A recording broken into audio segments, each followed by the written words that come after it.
ஓம் நம சிவாய.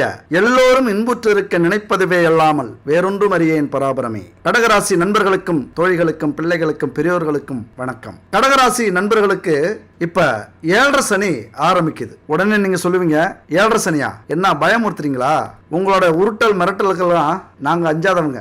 யானையினுடைய தும்பிக்கை பலம் இருக்கோ இல்லையோ, ஆனா எங்களுடைய நம்பிக்கை அசுர பலம் கொண்டது. அதனால எங்களெல்லாம் மிரட்டி பார்க்க முடியாது. சமையல் முதல் விஞ்ஞானம் வரைக்கும் நாங்க வல்லுநர்கள். எங்களை பயமுறுத்துறீங்களா அப்படின்னு நீங்க சொல்லுவீங்க. கடகராசி நண்பர்களே தோழிகளே, தலைப்பை பார்த்துட்டு இப்படிதான் நினைச்சுக்கிட்டு உள்ள வந்திருப்பீங்க.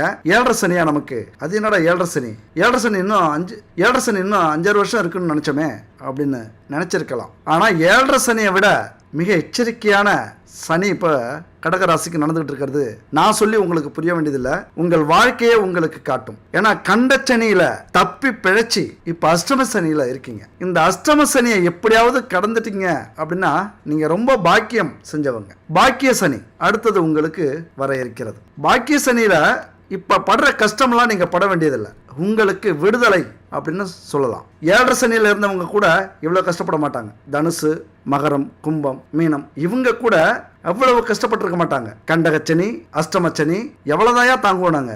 பேசாம எங்களுக்கு அந்த 7.5 சனியை வந்திருக்கலாம் போல அப்படின்னு நினைக்கக்கூடியவர்கள் கடகராசி நண்பர்களும் தோழிகளும். 7.5 சனியை விட கொடுமையானது அதையே தாங்கி அதையே எதிர்த்து வென்று கொண்டு இப்ப வந்திருக்கீங்க. இந்த கண்டச்சனி இப்ப நடந்துகிட்டு இருக்கிற அஷ்டமச்சனி. உங்களுடைய பார்வை எல்லாமே 5 வருஷம் கஷ்டப்படுறது இருக்கட்டும், 7 வருஷம் கூட கஷ்டப்பட்டிருக்கோம் படுறோம். ஆனா அடுத்தது என்ன எங்களுக்கு அப்படிங்கிறது தான். கவலைப்படாதீங்க என் நண்பு கடகராசி நண்பர்களே. பாக்கிய சனி வருது. அப்ப என்ன பண்ணோம்? நம்ம பயன்படுத்திக்கணும். நான் தான் சொல்லிட்டேன், யானையினுடைய தும்பிக்கை பலம் இருக்கோ இல்லையோ, அதை விட எங்களுடைய நம்பிக்கையில அசுர பலம் இருக்கு.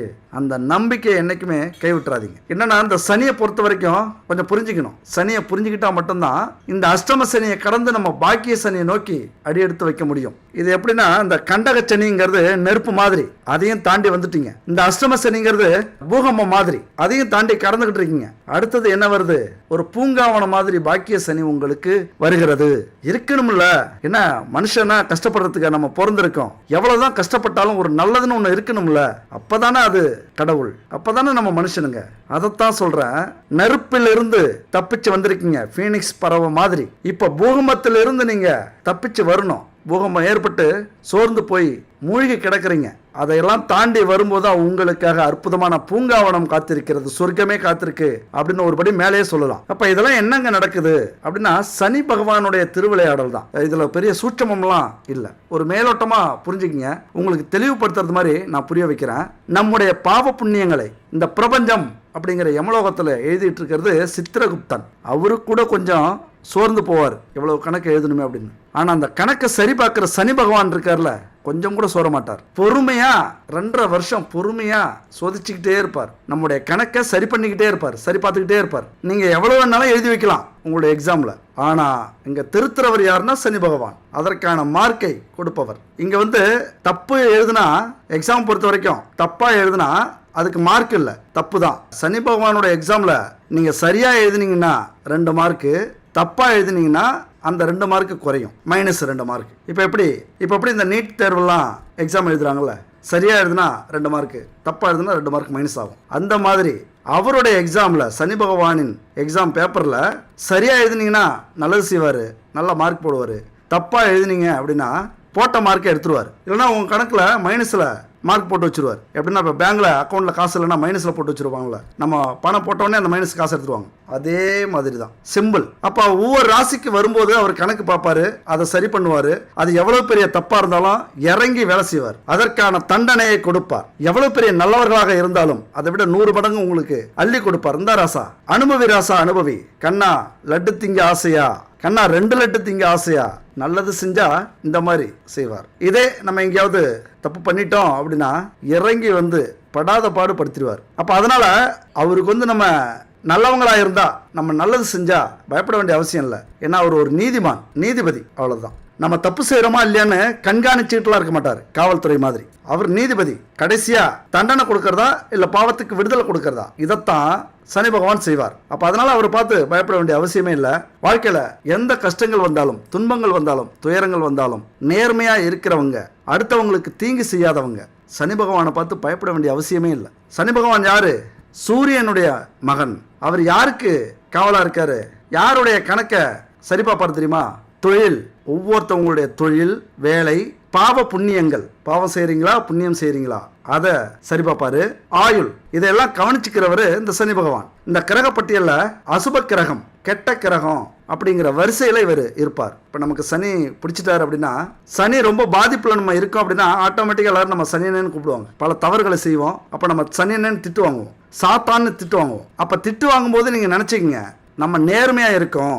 ஏன்னா சனியனே அப்படின்னு திட்டினா, சனியன் யாரு? நீதிபதி, நீதிமான், நேர்மையா இருக்கிறவர், சத்தியவான், தர்மத்தோட செயல்படுறவர். அப்ப நம்ம சந்தோஷமா அதை ஏத்துக்கலாம். சனியனே வா, அப்ப நான் நல்லவன்டா, நான் நல்லவன், சாத்தானா நான் ரொம்ப நல்லவன், பெருமைப்பட்டு கொள்ளுங்கள், வருத்தப்படாதீங்க, சந்தோஷப்படுங்க. அதுதான் சனி பகவான். இத்தனை நாளா கண்டகச்சனிலிருந்து தவிச்சுக்கிட்டு இருப்பீங்க.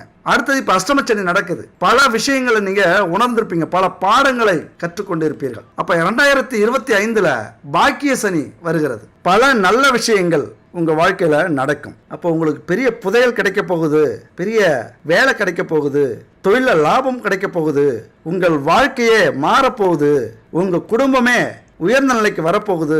அப்படின்னா சந்தோஷப்படுவீங்களா, வருத்தப்படுவீங்களா? நம்புங்கள், பாக்கிய சனி வருது.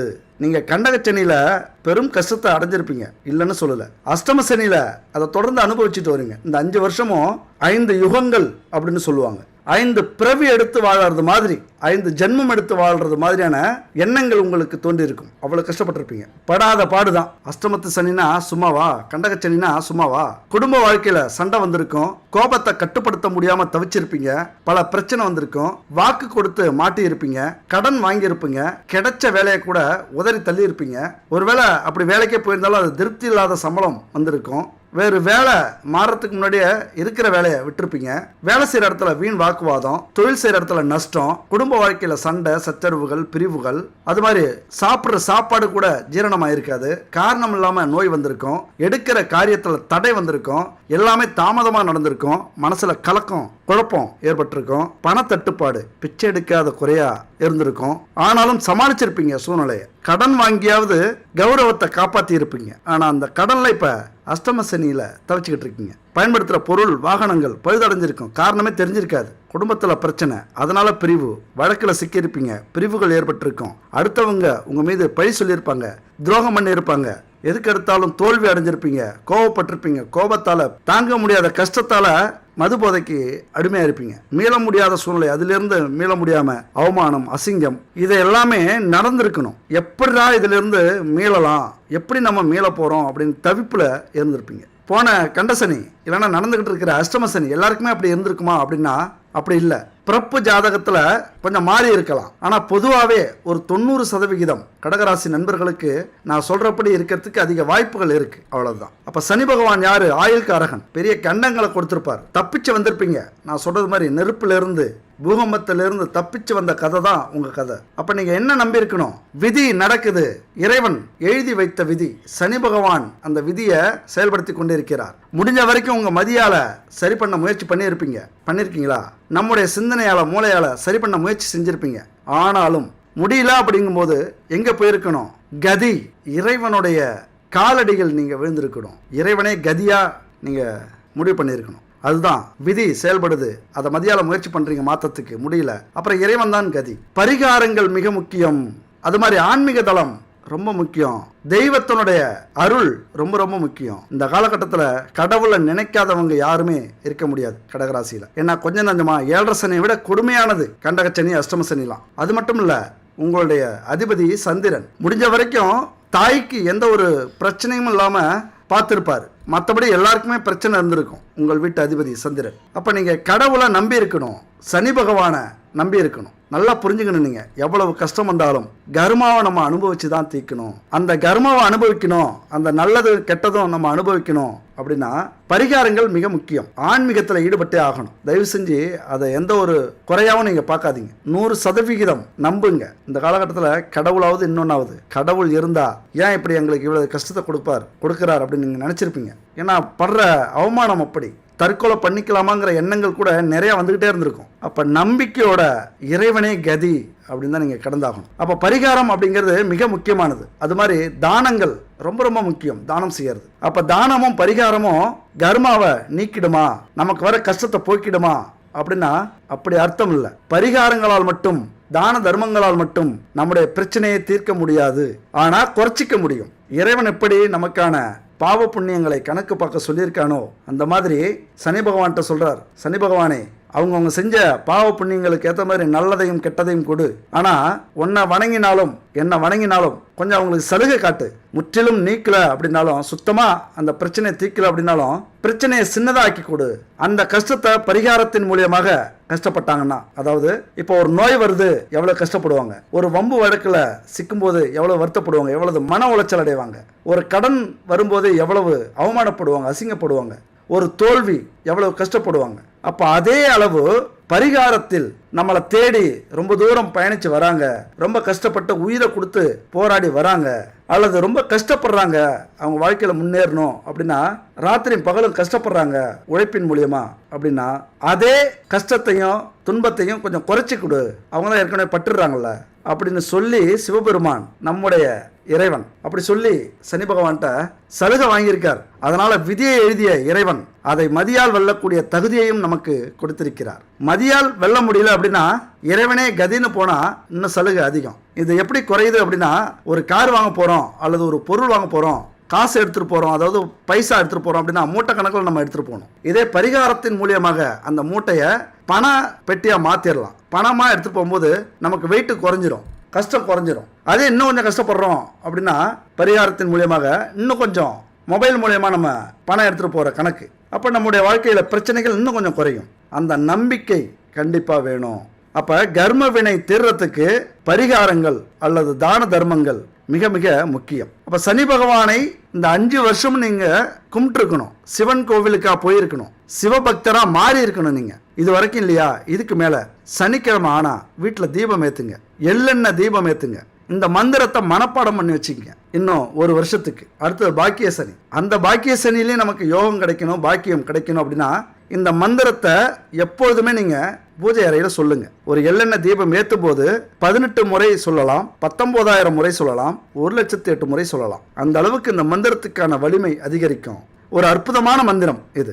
எந்த அளவுக்கு அதிக முறை இந்த மந்திரத்தை உச்சரிக்கிறீங்களோ அந்த அளவுக்கு பிரபஞ்சத்துக்கிட்ட நம்முடைய மந்திரம் போய் சேரும், சனி கிரகம் வரைக்கும் போய் சேரும். அந்த சனி பகவானால் நமக்கு கிடைக்கக்கூடிய தீங்குகள் எல்லாம் குறையும். ஓம் பிரம் பிரீம் பிரௌம் ஷக் சனச்சராய நமக அப்படிங்கிற அந்த மந்திரம் ஸ்கிரீன்ல இருக்கு, மனப்பாடம் பண்ணி வச்சுக்கோங்க. ஒரு அற்புதமான மந்திரம். அதுபோல அதிக கடன் வாங்கி தொழிலில் ஈடுபடாதீங்க. இந்த காலகட்டத்தில் கொஞ்சம் கம்மியாவே வாங்குங்க. உங்களுக்கு தகுதிக்கு ஏற்றது மாதிரி கடன் வாங்குங்க. வாங்கக்கூடாதுன்னு சொல்ல முடியாது, முடிஞ்ச வரைக்கும் கம்மியான தொழிலில் கடன் வாங்குங்க. தொழில் பாக்கிய சனியில் ஆரம்பிச்சுக்கலாம், இல்ல அவசரம் நம்ம ஆரம்பிச்சே ஆகணும் அப்படின்னா முதலீடு போடாம ஆரம்பிக்கிறது ரொம்ப நல்லது. அப்ப நம்முடைய உழைப்பு அங்கு பெரிய பலமா இருக்கும். அப்போ முதலீடு போட்டாகணும் அப்படின்னா கம்மியாக போடுங்க, நம்மளால சுமக்க முடியும், நஷ்டமே ஆனாலும் பார்த்துக்க முடியும் அப்படிங்கிற அளவுக்கு கம்மியாக போடுங்க. இதுதான் புத்திசாலித்தனம். சர்வீஸ் ரீதியில் ஒரு தொழில் பண்ணுறீங்க அப்படின்னா ஜெயிக்கலாம், நஷ்டம் இல்லை.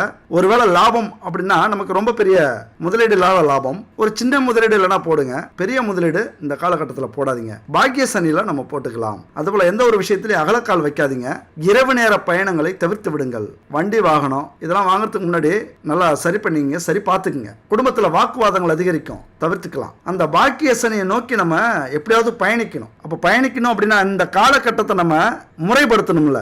என்ன பிரச்சனை நடக்குது, அஷ்டம சனி நடக்குது, பல விஷயத்துல இழப்பு ஏற்படும், மறைந்திருந்து எதிரிகள் தாக்குவாங்க. அப்ப மறைந்திருந்து பார்க்கும் எதிரிகளால பிரச்சனைகள் உங்களுக்கு ஏற்படும். எங்க போயிட்டு இருக்கோம் அப்படின்னு கூட தெரியாம பயணம் செஞ்சுட்டு இருப்பீங்க, மறந்து போவீங்க.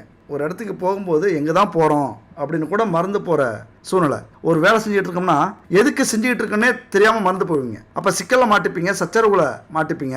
அப்ப இந்த அஷ்டம சனியை கடக்கிறது மிகப்பெரிய கஷ்டமா இருக்கும். இங்க என்ன விஷயம் அப்படின்னா, இந்த பூகம்பத்திலிருந்து எழுந்துட்டீங்க அப்படின்னா பாக்கிய சனி ஒரு அற்புதமான சனி. பல விஷயத்திலயும் உங்களுக்கு யோகம் காத்திருக்கு. நம்பிக்கையோட பயணம் செய்யுங்க. ஆனா எதுவுமே கொஞ்சம் தாமதமா நடக்கும். ஏன்னா சனியினுடைய இயல்பு என்ன தெரியுமா, பொறுமையா சிந்திச்சு பொறுமையா செயல்பட்டு பொறுமையா வெற்றி அடையக்கூடிய இயல்பு தான் சனி பகவானின் இயல்பு. ஏன்னா பூமி சூரியனை சுற்றி வரத்துக்கு 1 வருஷம்னா சனி கிரகம் சூரியனை சுற்றி வர 30 வருஷம் ஆகுது. அப்போ எந்த அளவுக்கு அவர் பொறுமைசாலி அப்படின்னு பாருங்க. அதனால எந்த ஒரு விஷயமும் பொறுமையா நடக்கும். அந்த பொறுமையான காலகட்டத்தை பயன்படுத்திக்கங்க, அவசரப்படாதீங்க. தொலைதூர பயணம் செய்யும் போது எச்சரிக்கையோட பயணம் செய்யுங்க. இந்த அஷ்டம சனி வரைக்கும் பல பாடங்களை கற்றுக்கணும். அதைத்தான் நீங்கள் ஒரு லாபமாக எடுத்துக்கணும். பணத்தை லாபமாக எடுத்துக்க வேண்டிய அவசியம் இல்லை. பணம் நஷ்டமாகாம கடனாளி ஆகாம நமக்கு எந்த ஒரு கஷ்டமும் வரல அப்படின்னா அதுதான் நமக்கு லாபம் இந்த அஷ்டம சனியில். அப்போ எல்லா விஷயத்தையும் பாக்கிய சனியை நோக்கி நீங்கள் கடத்தணும். பொறுமையாக இருக்கணும். எந்த ஒரு விஷயம் வந்தாலும் சுதாரித்து செயல்படணும். உடல்நல பிரச்சனைகள்லாம் வரும், அதுபோல் உறவுல பிரச்சனை வரும், மன உளைச்சல் ஏற்படும். வெற்றியை அடையணும் அப்படின்னா 7 கடல் 7 மலையை தாண்டி போகிறது மாதிரியான கஷ்டங்கள் இருக்கும். கடின உழைப்பு உழைச்சாலும் முழுமையான பலன் கிடைக்காது. அப்போ அரசியல் அமைப்பு, அரசியல் துறையில் இருக்கிறவங்க, அரசு துறையில் வேலை செய்கிறவங்க, நோயாளியாக இருக்கிறவங்க, இவங்கெல்லாம் ரொம்ப தன்னம்பிக்கையோட இருக்கணும். இந்த சூழ்நிலையை கடக்கிறதுக்கு நம்மளால முடியும், எவ்வளவு எதிர்ப்பு வந்தாலும் நம்மளால முடியும் கடக்கிறதுக்கு அப்படிங்கிற ஒரு தன்னம்பிக்கை வரணும். இல்லை அப்படின்னா வேலை இழக்கலாம், தொழிலை இழக்கலாம், நஷ்டம் வரலாம். நாள்பட்ட நோய், நீண்ட கால நோய், அதனால பிடிக்கப்படலாம், மனச்சோர்வு ஏற்படும், இனம் தெரியாத பயம், இதெல்லாம் வரும். சிந்தனை, செயல், இதுல ஒரு தெளிவு இருக்காது. குறிப்பா இந்த அஷ்டம சனி கடைசி கட்டத்துல இருந்துட்டு இருக்கீங்க. இன்னும் 1 வருஷம் இருக்கு. அப்ப இந்த 1 வருஷத்துல ஆன்மீக ரீதியா பல இடங்களுக்கு நீங்க போகணும். சந்திரன் கோவில் எங்க இருக்குன்னு பாருங்க, சிவன் கோவிலுக்கு போங்க, நவ கிரகத்தை 9 முறை சுத்தி வாங்க. ஆன்மீகத்துல கண்டிப்பா இந்த டைம்ல நீங்க ஈடுபட்டே ஆகணும். ஒவ்வொரு சனிக்கிழமையும் ஏழைகளுக்கு உதவுங்க. அடிப்படை உணவு, உடை, தண்ணி இதெல்லாம் கொடுங்க. அது மாதிரி விலங்குகள் இருக்குல்ல, விலங்குகளுக்கு உங்களால் முடிஞ்ச ஒரு பாத்திரத்தில் தண்ணி எடுத்து வெளில வைங்க, நிறைய விலங்குகள் குடிக்கட்டும். அது மாதிரி சனி பகவான் கோவிலுக்கு போயிட்டு திருநள்ளாருக்கு ஒரு முறை கண்டிப்பாக போயிட்டு வாங்க. எள்ளெண்ணெய் இருக்குல்ல, எள்ளெண்ணெயை தானமாக கொடுங்க. முடிஞ்சா பஞ்சதீப எண்ணெயை தானமாக கொடுங்க. பஞ்சதீப எண்ணெயில் அவ்வளவு அற்புதங்கள் இருக்குது. நம்முடைய எண்ணெய் கோயிலில் ஊற்றி தீபம் எரியுது அப்படின்னா மிகப்பெரிய யோகம் நமக்கு இருக்குன்னு அர்த்தம். 5 பூதங்களும் தன்வசப்படும், நீங்கள் சொல்கிறத கேட்க ஆரம்பிச்சிடும். அப்போ இது மிகப்பெரிய பரிகாரம். அப்போ இந்த பஞ்சதீப எண்ணெயில் என்னங்க இருக்குது அப்படின்னு கேட்டிங்கன்னா விளக்கெண்ணெய், வேப்பெண்ணெய், இழுப்பு எண்ணெய், நல்லெண்ணெய், பசுமாட்டு நெய், இந்த 5ம் கலந்த எண்ணெய் தான் தீப எண்ணெய், பஞ்சதீப எண்ணெய். இதை கோவிலுக்கு கொடுக்கும்போது நிலம், நீர், காற்று, ஆகாயம், நெருப்பு, இந்த 5 பூதங்கள் தன்னுடைய வசப்படும். இதுதான் பிரபஞ்சம். இது இல்லாம நம்ம எந்த ஒரு தொழிலும் செய்யறதில்ல, எந்த ஒரு வேலையும் செய்யறதில்ல. நமக்கு இதெல்லாம் துணையா இருக்கணும். அப்ப சனி பகவான் அதை நமக்கு துணையாக்கி கொடுப்பார். அப்ப பஞ்சதீப எண்ணெயை கோவிலுக்கு வாங்கி கொடுங்க, சிவன் கோவிலுக்கு வாங்கி கொடுங்க. ஒரு 1 லிட்டரு, 2 லிட்டரு, ஒரு 5 லிட்டரு வாங்கி கொடுங்க. அதை அவங்க ஏத்துட்டோம், தீபமா ஊத்தி ஏத்துட்டோம். மிகப்பெரிய பாவ புண்ணியங்களை தீர்க்கக்கூடியது, அதுக்கு அந்த வலிமை உண்டு. ஏன்னா ஏதாவது ஒரு விதத்துல அதுக்கு நம்ம பாவம் செஞ்சிருப்போம். 50 உயிர்களுக்கு நம்ம பாவம் செஞ்சிருப்போம். அப்படின்னா என்னங்க, நிலத்துல வாழ்ற உயிரினம், வானத்துல பறக்கிற உயிரினம், நீர்ல வாழ்ற உயிரினம், இப்படி இதனுடைய பாவங்கள் நம்ம செஞ்சிருக்கிற பாவம் இதனாலேயும் தீர்க்கப்படும். அதனால தான் இந்த பஞ்சதீப எண்ணெயை அதிகமாக விரும்பி வீட்லேயும் ஏற்றுவாங்க, கோவிலில் கொண்டு போய் தானமாக கொடுப்பாங்க. முடிஞ்சால் சனிக்கிழமை நீங்கள் ஏற்றுங்க, தானமாக கொடுங்க. இதில் முக்கியமாக நீங்கள் கவனிக்கக்கூடிய விஷயம் என்னென்னா, அது சுத்தமான, தரமான, கலப்படம் இல்லாத எண்ணெயாக இருக்கணும். அதுதான் முக்கியம். கடையில் 100 ரூபாய்க்கு விற்பாங்க பஞ்சதீப எண்ணெய் 1 லிட்டரு அப்படின்னு. 1 லிட்டரு நல்லெண்ணெய் அதில் சேர்ப்பாங்க, நல்லெண்ணெய் 1 லிட்டரு எவ்வளவு? வேப்பெண்ணெய் சேர்ப்பாங்க, வேப்பெண்ணெய் 1 லிட்டரு எவ்வளவு? சுத்தமான பசுனை எவ்வளவு? இப்போ அதெல்லாம் சேர்ப்பாங்க. அப்போ 1 லிட்டர் 100 ரூபாய்க்கு 200 ரூபாய்க்கு கொடுக்க முடியுமா, அல்லது 500 ரூபாய்க்கே கொடுக்க முடியுமா?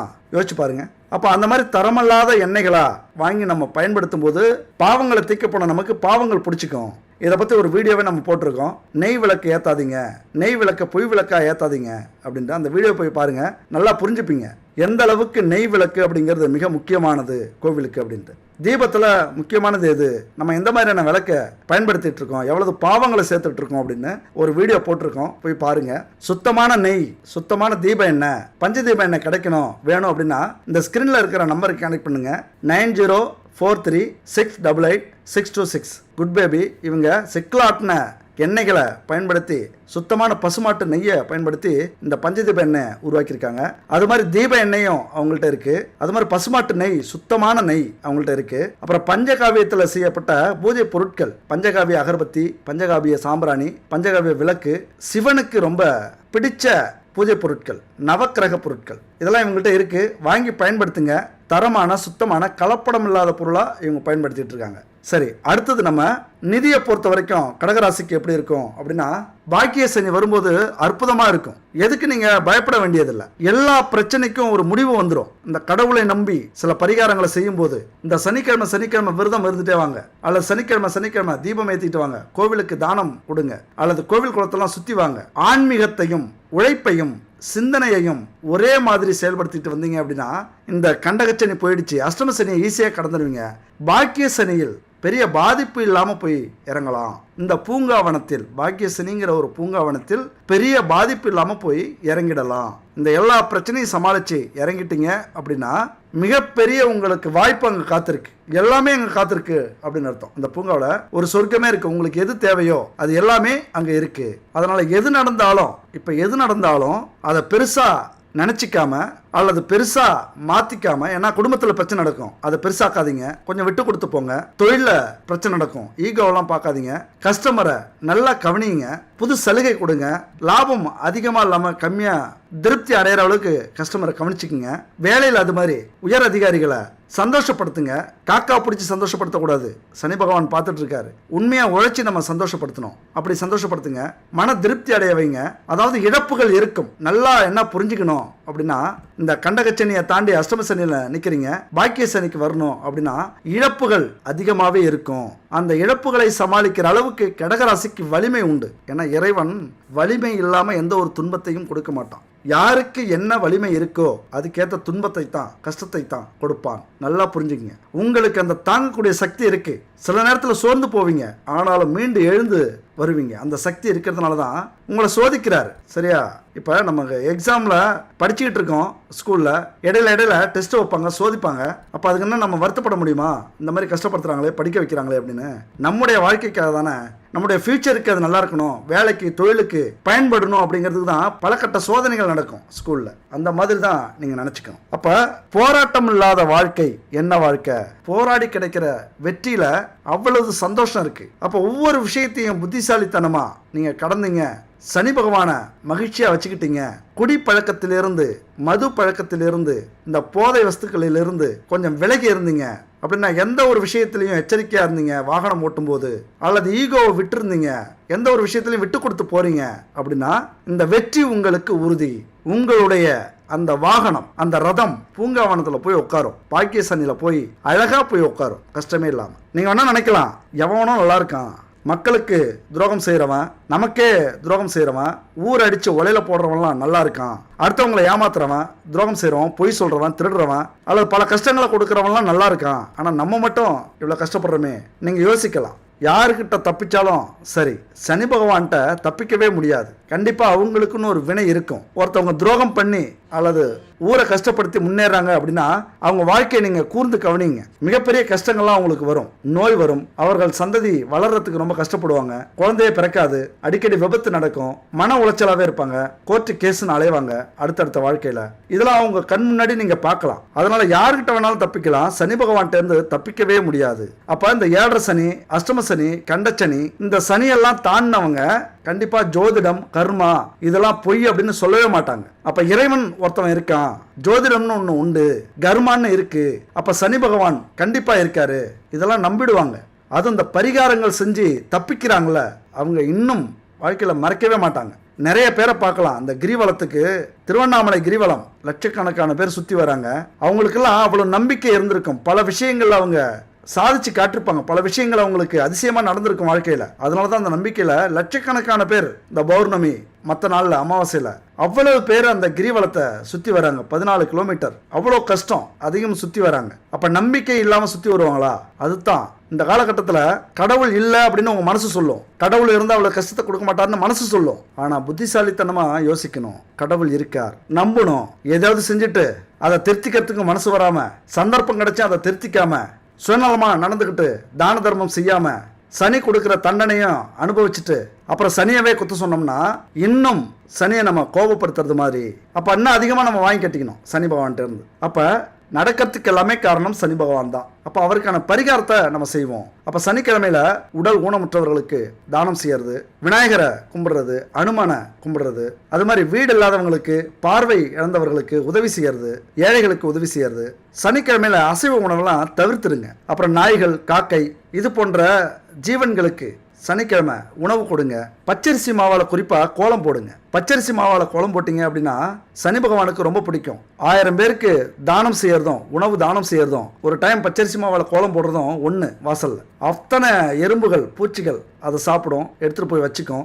6 மாதத்துக்கு அதை வச்சுக்கிட்டு சாப்பிடும். அப்போ அந்த அளவுக்கு புண்ணியம் இருக்குது. உங்களால் முடியல, பச்சரிசி மாவை தினமும் அரைச்சி கோலம் போட முடியல அப்படின்னா இந்த ஸ்க்ரீனில் இருக்கு பாருங்க, பச்சரிசி கோலமாவை கட்டி பச்சரிசியால் செஞ்ச பவுடர், இதனால் அவங்க உருவாக்கியிருக்காங்க.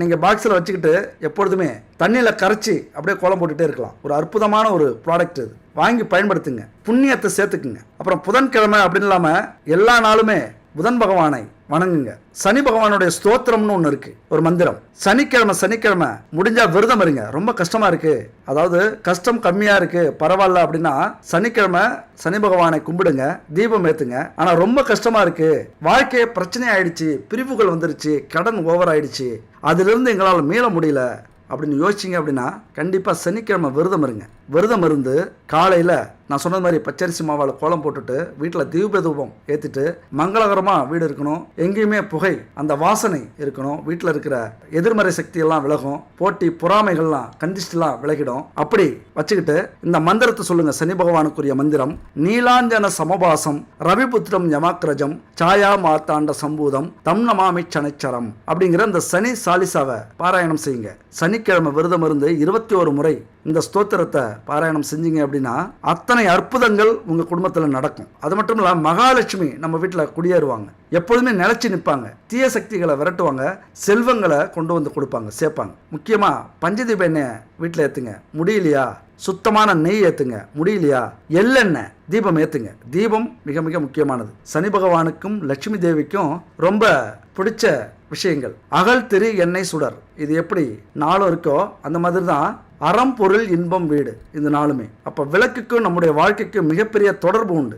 விரதம் இருந்து தீபம் ஏற்றி இந்த மந்திரத்தை சொல்லி மாலையில் சிவன் கோவிலுக்கு போயிட்டு வாங்க, நவக்கிரகத்தை சுற்றி வாங்க. உங்களுடைய பிரச்சனைகள் எல்லாமே 100% விலகும். அப்போ இந்த காலத்தில் இந்த அஷ்டம சனியை கடந்து பாக்கிய சனி அந்த சொர்க்கத்துக்கு போய் உட்காரணும் அப்படின்னா இறைவனை நம்புங்கள், உங்களது உழைப்பை நம்புங்கள், நேர்மையா இருங்க, தான தர்மம் செய்யுங்க, அவ்வளவுதான். ஏன்னா நம்முடைய பிறப்பு மதிக்க முடியாத செல்வம். கோடி கோடியா கொடுத்தாலும் இந்த பிறப்பு நமக்கு கிடைக்காது. அப்படிப்பட்ட ஒரு பிறப்பு நமக்கு கிடைச்சிருக்கு. இதெல்லாம் புரிஞ்சுக்கிட்டு கஷ்டப்படுறதும் தோல்வியால வீழறதும் தவறல்ல, வீழ்ந்து கிடப்பது மட்டும்தான் தவறு. அதனால நாம எழுவோம், எழுந்து வெற்றி பெறுவோம், புகழடைவோம் அப்படிங்கிற நம்பிக்கையில முயற்சி பண்ணுங்க.